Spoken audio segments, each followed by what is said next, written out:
guys say, in the name of God, spawn of Satan? Good evening, folks, and welcome to the Horror Corner. I'm your host, Sean Patrick Erschen, and guess what, folks? That's my buddy there. He's here to tell you Happy Halloween.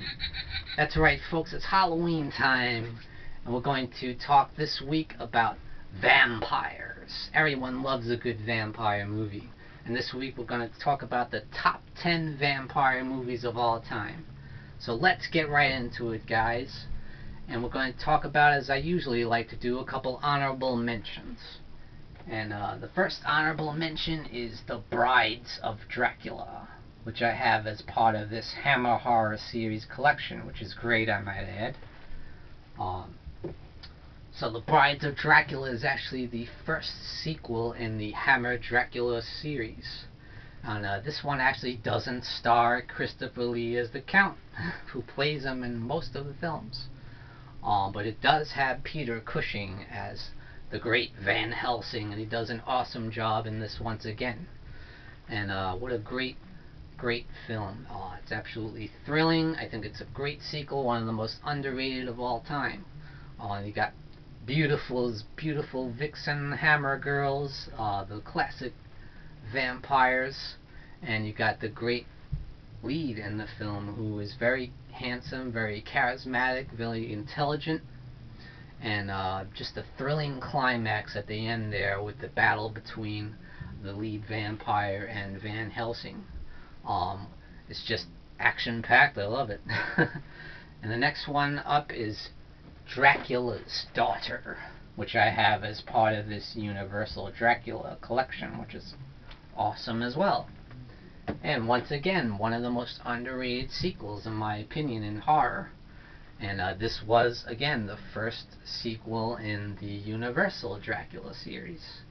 And it was a direct sequel, and it also stars Edward Van Sloan, who played Van Helsing in the original Dracula film with Bela Lugosi.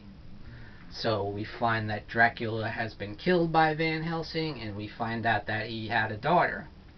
And the daughter is very seductive, very sultry and sexy, and she's very romantic as well. And the twist on this one is actually that she doesn't want to be a vampire. She wants to be cured of this horrific plague that infects her, you know. She wants to be either killed or somehow have the virus removed from her. And so that's the twist that I really enjoy about Dracula's Daughter, and I love the lead vampire. Her performance is outstanding, and it's very similar to the original Dracula in that sense. And I love the fact that she preys on women as well as men, and she does not discriminate. And that's one of the other cool things about it that we hadn't seen previous to that. Next up, we're going to mention Taste the Blood of Dracula, which is my favorite sequel in the Dracula horror franchise from Hammer Studios. And this one I really enjoyed. One thing, because Christopher Lee returns as Count Dracula, and he's menacing as ever. And one thing I do love about it, though, is that it takes a different twist, a different take on the vampire legend of Count Dracula. And what happens is they conjure up Dracula by saying black masses, and as part of a satanic cult. So they use a satanic cult to conjure up Dracula, the evil Count Dracula. And it works. And the Prince of the Undead, the Prince of Darkness, if you will, Count Dracula, returns to wreak havoc on the world. And so that's it for the honorable mentions. Now let's get to the top 10, the nitty-gritty, folks. And that is the top 10 vampire films of all time. In at number 10 is Near Dark, a classic vampire film from the 1980s. And it stars Bill Paxton, the late great Bill Paxton, who is awesome as the vampire Severin. And we also get a great performance from the legendary Lance Henriksen from Aliens, and you know him from Pumpkinhead and the Terminator. An awesome performance in this film, and I love the fact that it blends the Western with the vampire film, and blends those two genres together in a great way. Next up is The Lost Boys, another 80s horror classic. Probably the most well-known 80s vampire film, I would say, and that is The Lost Boys. And it stars Corey Feldman, Corey Haim, that's right, the two Coreys. And you had a great performance from Kiefer Sutherland as the charismatic head vampire. And you had that dude from Bill and Ted's Excellent Adventure, too. It's just chock full of 80s nostalgia. It feels so much like an 80s movie, and it fits right in with the 1980s. So next we have what I feel is probably a surprise to all you folks, and that is The Vampire Lovers, which is what I feel one of the greatest vampire films of all time, and it's often overlooked. Again, another Hammer film. So Hammer is so well known for their vampire films, but some people see this one as one of the cheap entries or whatever, but I think it's an excellent movie. Some people cast it off as just a sex romp, because Hammer, as it got to the 70s, they started ramping up the sex and the violence in their movies to compete with the American audiences and American horror films, which had gotten really brutal and more violent with films like Last House on the Left and Texas Chainsaw Massacre.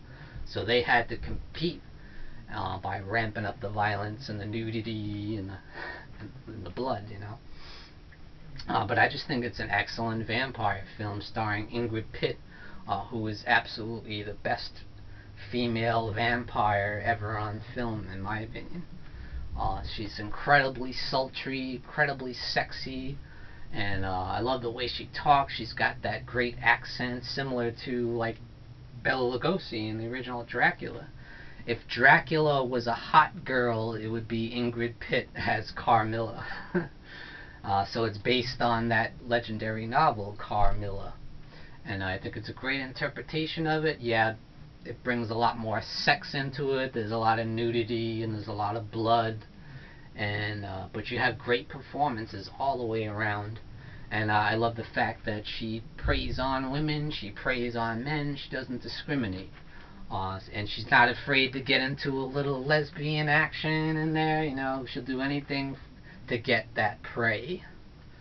And she just does a magnificent job, and so does the entire cast, as well as the great Peter Cushing as well. And a great cast of Hammer horror veterans. So check it out, The Vampire Lovers, in at number 8. So next up is Nosferatu in at number 7, the original classic from 1922. That's right. Starring Max Schreck as the Count Orlok. Sounds something like Count Dracula, doesn't it? But this came out before the Dracula film from Universal. And it was actually a silent film. And boy, is it ever creepy. The atmosphere is unmatched, it's incredibly creepy. And one of the great things about it is Max Schreck's performance is so creepy, and he's got those real long fingernails, and he's got that bald head and the sharp fangs, and just the look of him is really sick, and the way he moves, and it's a classic telling of the Dracula story. It's obviously based on the Bram Stoker novel, but I guess they couldn't get the rights to the name, so they couldn't call him Dracula, but obviously it's got all those characters, and it follows the Dracula story very much so. But it's just an awesome take on the vampire legend of Dracula. And next up we have another classic by the great Tobe Hooper, the late great Tobe Hooper, and that is Salem's Lot, which is actually a TV film based on the novel from Stephen King. But it's an excellent, I feel, one of the best adaptations of a Stephen King novel. And I say it's probably the scariest TV movie ever made. But it's got all the classic elements of vampires, you know. And you got the head vampire is very much like Nosferatu's, very similar look with the bald head and the long fingernails, you know. And it's obviously was paying homage to Nosferatu there, but it's got a great gothic atmosphere. You got that great performance by David Soul. You got Bonnie Bedelia in there, a real solid cast. But just an awesome movie, and it's very scary. I love that scene when you see the little boy floating at the kid's door, knocking on the window, "Let me in," you know, tapping on the glass, scraping his fingernails on the glass. Classic stuff. I love it. And it's got great suspense too. And so next up, we're going to talk about Let the Right One In, the Swedish vampire film. This came out at the height of the Twilight era, you know, the Twilight series of vampire films that everybody seems to hate. Because it's all about the romance, you know. There's not a lot about the undead or the immortal side of vampires, or the scary side of vampires. It's more the romance between, you know, Edward and Bella, you know. We've all seen the movies, come on. The most successful vampire movies in the world, but everybody seems to hate them except like young teenage girls. But Let the Right One In had that romantic aspect between the two leads, and that's pretty much the basis for the film. You meet this young boy, Oscar, who's kind of a misfit in school. He gets picked on, he gets bullied because he's small and he's kind of nerdy, you know. But he meets this girl, Ellie, who's real mysterious, and she's got a real mysterious background. We don't know what's going on with her, and it's really intriguing, and he's intrigued by her too. He's totally seduced by her. And it turns out she's 100-something-year-old vampire. And she's trapped in the body of a little girl, you know. But she's actually hundreds of years old. That's why at one point she says, "I'm not a girl," you know. She's not a girl, she's a monster, she's a vampire. And what amazing performance by those two leads in the film. And it's got great suspense, and it's got some nasty gore, which Twilight does not have. So it definitely amps up the scares and the gore in this film, as Twilight did not do. So love Let the Right One In. It's an amazing film. They did a remake a couple years later, which was actually made by Hammer Films, no less, you know. And that was actually a really good remake, starring Chloe Grace Moretz there. Very good remake, but doesn't top the original. Let the Right One In is a classic in my book. So next up we have Interview with a Vampire. Definitely one of the most popular vampire movies from the 90s. Starring the two biggest stars of the 90s, Tom Cruise and Brad Pitt. At that time were at the peak of their career. And they're both amazing in the film. And Anne Rice herself, who wrote the novel, was a little bit leery about having, Tom Cruise, he's such a big superstar, we don't need that. But when she saw the film, she was actually amazed by his performance. And Tom Cruise is absolutely thrilling and menacing and terrifying in the movie. He does one of his best performances. He really nails it as the vampire Lestat. Just a monstrous, evil vampire, where Louis is kind of the reluctant vampire, played by Brad Pitt.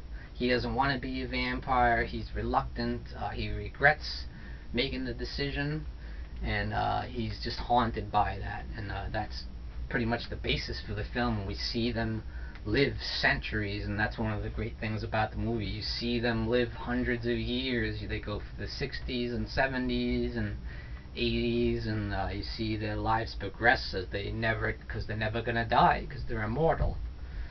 And at one point Louis meets some other vampires. He thought they were the only ones, but they meet vampire played by Antonio Banderas, by the name of Armand, who was just fantastic in the movie.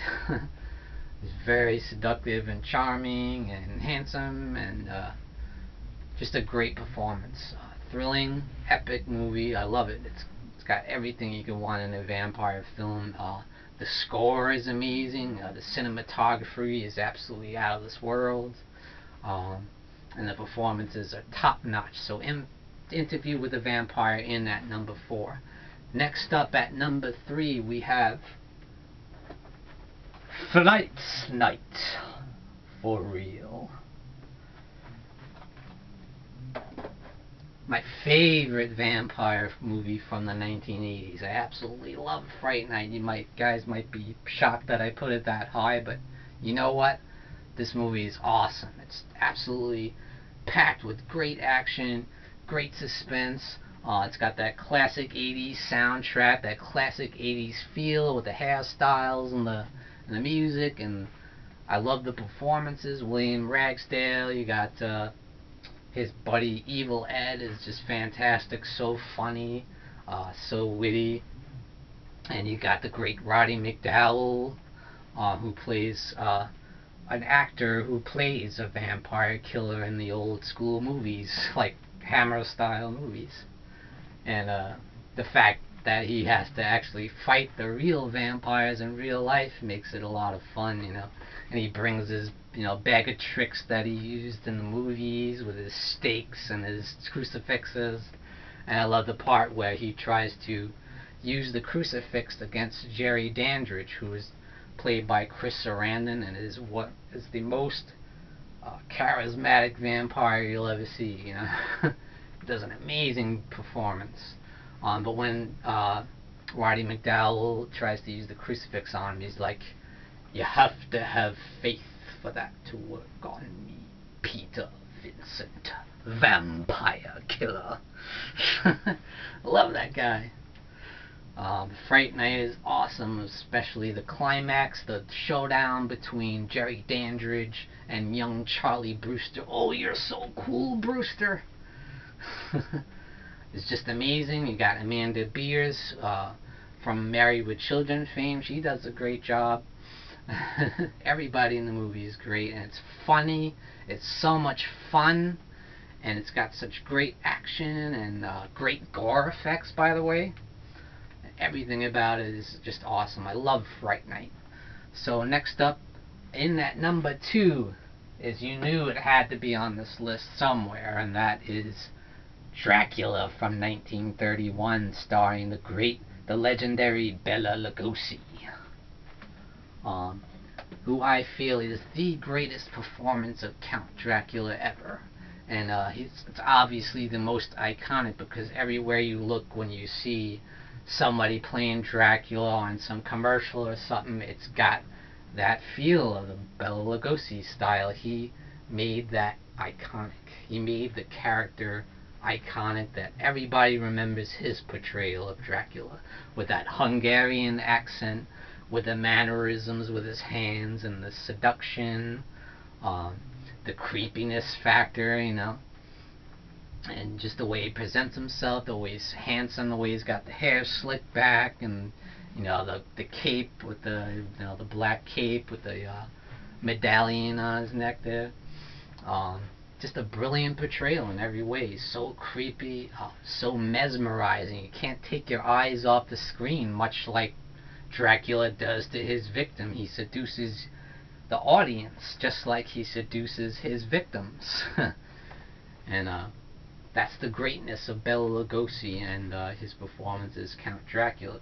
He's also got a great supporting cast there, with Edward Van Sloan as the Van Helsing, his ultimate nemesis. And it's just a great film. It's got an incredible creepy atmosphere. I think it actually adds that there was no music in the film originally, and I think that adds to the creepiness factor when you don't hear the music, You just see these creepy images of spiders and cobwebs, and and then the great Count Dracula's "children of the night." Love the way he says that. I love that line too. I never drink wine. What do you drink, Count Dracula? Next up we have what I feel is the greatest vampire movie of all time, and that is The Horror of Dracula, with the great Christopher Lee as Count Dracula this time around, and this is from Hammer Studios. This is when Hammer really hit their mark in the film world, when they started getting into the horror films and the classic monsters that were originally produced by Universal. So they started remaking the Draculas and the Frankensteins and the werewolves, and they did an absolutely awesome job. They really brought it, that gothic flavor to it, and that great period piece, with the flowing women, beautiful women with the flowing gowns, and that it's got the real classy feel about it, that British feel, and it's just an absolutely thrilling film, even more so than the Universal Dracula, in my opinion, which it didn't really have too much action in the Universal version of Dracula, and the ending was very quick and sudden, and wasn't really very thrilling. So that's where I feel Horror of Dracula trumps it, because every scene in this film, you can't take your eyes off it. You can't take your eyes off Christopher Lee as Dracula. He's an absolutely menacing figure. He's so tall, he's so handsome and charming, and he's just a larger-than-life figure, And what an awesome portrayal. And you also had the great Peter Cushing as Van Helsing, who's absolutely top-notch and who's the best to play the character of Van Helsing, in my opinion. And you also had everyone in the cast is great.